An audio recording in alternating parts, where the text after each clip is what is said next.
Negative family influences.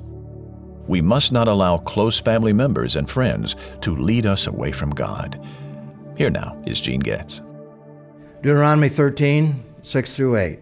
If your brother, the son of your mother, your son or daughter, or the wife you embrace, or your closest friend secretly entices you, saying, let us go and worship other gods, which neither you nor your fathers have known, any of the gods of the peoples around you, near you, far off from you, from one end of the earth to the other, you must not yield to him or listen to him, show him no pity, do not spare him or shield him. Now, obviously, in that statement, you must not yield means that this individual is attempting, through perseverance, insistence, to walk away from God.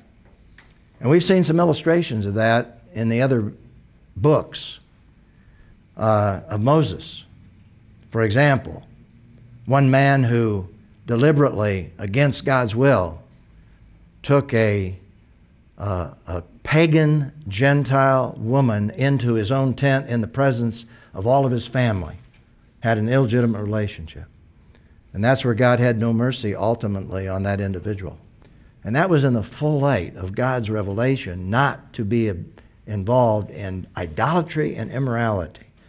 And so God, in some instances, in order to wipe all that out, had to deal in a very severe way with these individuals because of their rebellion and the depth of the depravity that existed. It's painful. Death penalty. That's not our prerogative today. Obviously not. There is a future judgment where God will deal with all of these things. That is not within our responsibility or our right to deal with those issues. Confrontation, yes. And the enduring truth here and principle is that we must put God first. And Jesus said something that is hard for some people to understand unless you understand the full context. In Luke 14:26, if anyone comes to me and does not hate his own father and mother, wife, children, brothers and sisters, yes, and even his own life, he cannot be my disciple. Now, how do you explain that? Well, first of all, you need to understand the word hate contrasted with love. You also need to understand that Jesus told me and you as men to love your wives as Christ loved the church. He's told us even to love our enemies. So how do you put those two together? Well, it's a matter of great contrast in terms of what God is saying here in terms of priority. And the enduring principle is that God must always be first. That's God's plan. We must not allow anything to come before God, including those that are closest to us. And that's the principle. That's the enduring principle. The question is, how can we love others as He has loved us and yet avoid putting others before God? That's where we face tension.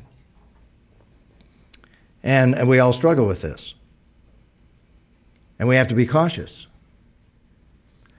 One of the things that I think is so important here, at least as I reflect on this, is that we see, for example, our wives, our husbands, our children, our grandchildren as God's wonderful gift to us to enable us to love God more. Now think about that. Our children, our grandchildren, our spouses are God's wonderful gift. And we're to love them as Christ loved us. But we are not to put them first before God, but rather to use those gifts as a means to love God more. To love God more. Let me try to illustrate this. I love my wife very much. And my love for her and her love for me should enhance my love for God.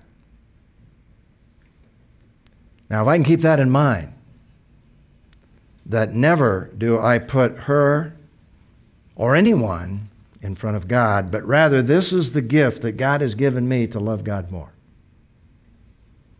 And to me, that helps put it in balance and to get the right perspective. And I think that's what Jesus was teaching us, because there are so many statements in the Bible that says we're to love one another. We're to love, love, love, love. Brothers and sisters in Christ, love one another. Love, as I said, even our enemies. And as a grandfather, I look at my grandchildren. And as I see those children, those of you who are grandparents know what grandchildren mean. It's an incredible experience when you look at them and the emotions that you can have for them. Sometimes I wish I could go back with my own children, because I could maybe have a little different perspective on who they are in relationship to God's gift. But there's something about grandchildren that is very, very meaningful, and all you got to do is talk to grandparents. There's something very meaningful, because in a sense it's God's gift to us. Now I look at my grandchildren, sometimes I'm overwhelmed with the fact that they're mine. They're God's gift. And I have 8 grandchildren. The last one was a little girl. And she's about 4 years old, and she has just wrapped me right around her finger. She's a part of my heart. And it's just that I'm growing old, I guess. But the fact of the matter is, in fact, one day my wife picked her up to take her to meet me at the donut shop. And she got in the car, and Elaine said, "We're going to go see Papa at the donut shop." And she said, "Nana, Papa's going to be so happy to see me." Did that touch my heart when I heard that? Yeah. And I said to Elaine, "Why did she say that?" And she said, "Well, you always say to her, 'I'm so happy to see you.'" So she was just feeding it back to me. But when I look at those children, one of the things that goes into my mind, those grandchildren, is it's a worship experience. One of the greatest worship experiences of my life is to relate to that gift from God, because they point to God. And I'm not to love them more than I love God, but I am to thank God that He's given them to me and to us, my wife, to love, but to be reminded of who God is. And it points to God. So I believe that we can keep that in balance in a very significant way.